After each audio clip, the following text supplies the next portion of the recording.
Hello दोस्तों, हम लोग यूपी जीके में टॉप 10 क्वेश्चन की सीरीज़ को कर रहे हैं। तो ये जो हमारी सीरीज़ है ये यूपी के कोई भी एग्ज़ाम हो जिसमें यूपी जीके पूछी जाती है तो उसके लिए काफ़ी ही इम्पॉर्टेंट रहने वाली ये सीरीज़ है। ओके, अभी तो फ़िलहाल ग्राम पंचायत अधिकारी और जूनियर असिस्टेंट का ही एग्ज़ाम होने वाला है। तो और लेकिन अगर कोई भी ऐसा एग्ज़ाम होता है जिसमें यूपी जीके तो उसके लिए काफ़ी बेनिफिट होगा। ओके, तो चलिए स्टार्ट करते हैं। आज का हमारा पहला क्वेश्चन है उत्तर प्रदेश क्षेत्र, उत्तर मध्य क्षेत्र सांस्कृतिक केंद्र उत्तर प्रदेश में के स्थित है। मतलब कहने का मतलब है कि उत्तर मध्य क्षेत्र जो सांस्कृतिक केंद्र उत्तर प्रदेश का है तो वो कहाँ पे स्थित है उत्तर प्रदेश में। तो उत्तर प्रदेश के प्रयागराज में स्थित है। उत्तर मध्य क्षेत्र का सांस्कृतिक केंद्र कहाँ पे है? उत्तर मध्य क्षेत्र का सांस्कृतिक केंद्र प्रयागराज में है। ओके, तो उत्तर मध्य क्षेत्र सांस्कृतिक केंद्र उत्तर प्रदेश के प्रयागराज में स्थित है। और अगर भारत कला भवन की बात करी जाए तो वो वाराणसी में है। और ललित कला अकादमी कहाँ पे? लखनऊ में। ललित कला अकादमी कहाँ पे है? लखनऊ में है। भारत कला भवन कहाँ पे? वाराणसी में है। उत्तर मध्य क्षेत्र सांस्कृतिक केंद्र कहाँ पे? प्रयागराज में है। ओके, सेकंड क्वेश्चन पे हम लोग आते हैं। इखलास खान का रोजा एक मकबरा है, उत्तर प्रदेश के किस जिले में स्थित है? तो इखलास खान का रोजा जो है वो बदायूं जिले में स्थित है। पुरातत्व सर्वेक्षण ने इखलास खान के मकबरे को संरक्षित स्मारक घोषित किया है।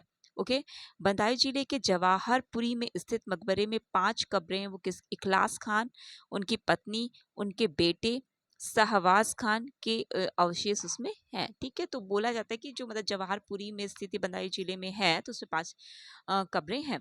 तो फिलहाल आपको ये ध्यान रखना है कि इखलास खान का रोजा जो एक मकबरा है वो कहाँ पर है? तो बदायूं में है। इंपॉर्टेंट है। नेक्स्ट क्वेश्चन पे आते हैं। अंग्रेजों के विरुद्ध बनारस विद्रोह का नेतृत्व किसने किया था?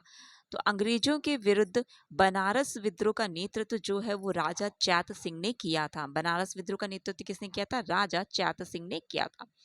देखिए, जो बनारस की जो पहली संधि होती है 1773 में, मुगल बादशाह शाह आलम जो थे वो उन्होंने क्या किया था? मराठों को इलाहाबाद कोरा तो उसमें सौंपे जाने का परिणाम थी। मतलब बनारस की जो पहली संधि है तो उसमें मतलब इलाहाबाद और कोरा को मराठों को दे दिया गया था। मुगल बादशाह शाह आलम ने दिया था।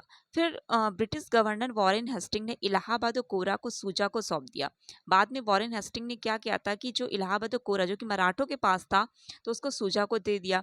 फिर नगद भुगतान के बदले में खतरनाक अफगान रोहिल्ला के खिलाफ उनका समर्थन करने का वादा किया।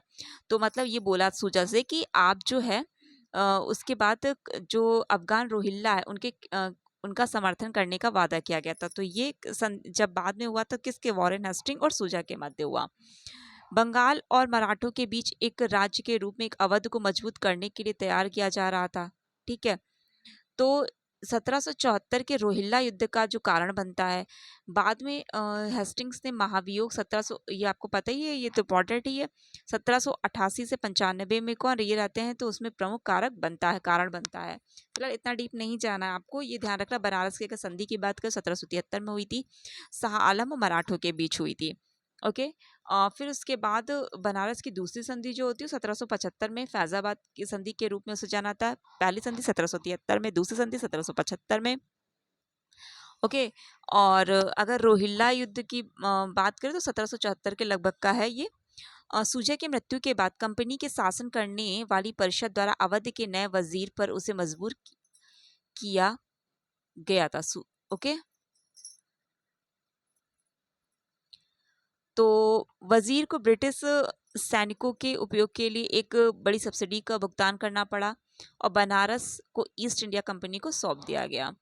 तो इसी संधि के कारण बनारस के राजा चैत सिंह ने 1781 में विद्रोह कर दिया था। ओके, तो जो कि भाई ये जो बनारस वो ईस्ट इंडिया कंपनी के पास चला गया। तो ये जो संधि है इसी का बनारस के जो राजा चैत सिंह ने 1781 में विद्रोह कर दिया। तो अब बनारस विद्रोह किसने किया? राजा चैत सिंह ने किया।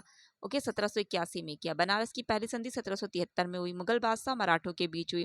बनारस की दूसरी संधि 1775 में फैजाबाद की संधि के रूप में से जाना जाता है। इतना ध्यान रखना है। ओके, नेक्स्ट क्वेश्चन पे आते हैं। उत्तर प्रदेश के किस शहर को सिरेमिक सिटी कहा जाता है? तो उत्तर प्रदेश के खुर्जा शहर को सिरेमिक सिटी कहा जाता है। और खुर्जा की बात करें तो बुलंद शहर में पड़ता है। ओके, ये शहर जो है अपनी विशेष मिठाई के लिए भी प्रसिद्ध है, जिसे खुरचन के नाम से जाना जाता है। तो सिरेमिक सिटी खुर्जा, कहाँ पे? बुलंदशहर में। इसकी यहाँ की फेमस मिठाई क्या है? खुरचन।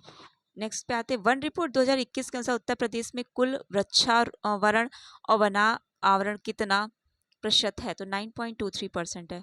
वन रिपोर्ट 2021 के अनुसार उत्तर प्रदेश के कुल वृक्षावरण और वनावरण कितना परसेंट? 9.23% है। इंपॉर्टेंट क्वेश्चन था। उत्तर प्रदेश में कुल कितने कृषि विश्वविद्यालय? नेक्स्ट क्वेश्चन हमारा, तो उत्तर प्रदेश में कुल कितने हैं? 6 कृषि विश्वविद्यालय हैं, जिसमें 4 राजकीय है, एक राजकीय डीम्ड है, एक केंद्रीय है। ओके, तो 4 राजकीय ऐसे पूछा सकता है कि कितने राजकीय जो 6 कृषि विश्वविद्यालय हैं उसमें कितने राजकीय हैं, कितने केंद्रीय हैं? 4 राजकीय, एक राजकीय डीम्ड और एक केंद्रीय है। तो चंद्रशेखर आजाद कृषि एवं प्रौद्योगिकी विश्वविद्यालय जो कि कानपुर में है। अब यहाँ से भी क्वेश्चन बन सकता है, चंद्रशेखर आजाद कृषि और प्रौद्योगिकी विश्वविद्यालय कहाँ पे है?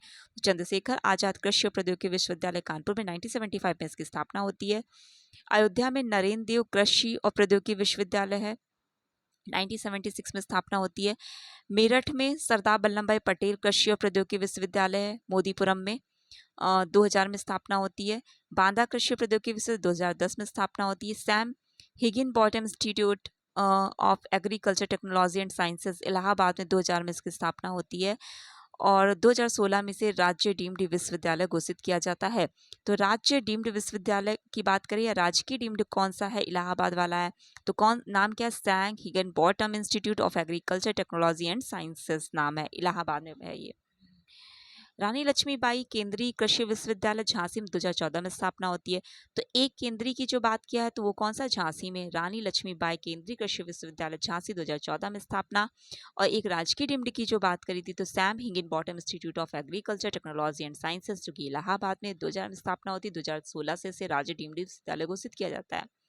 बांदा में है 2010 में। सरदार वल्लभ भाई पटेल वाला कहाँ? मेरठ में, मोदीपुरम में।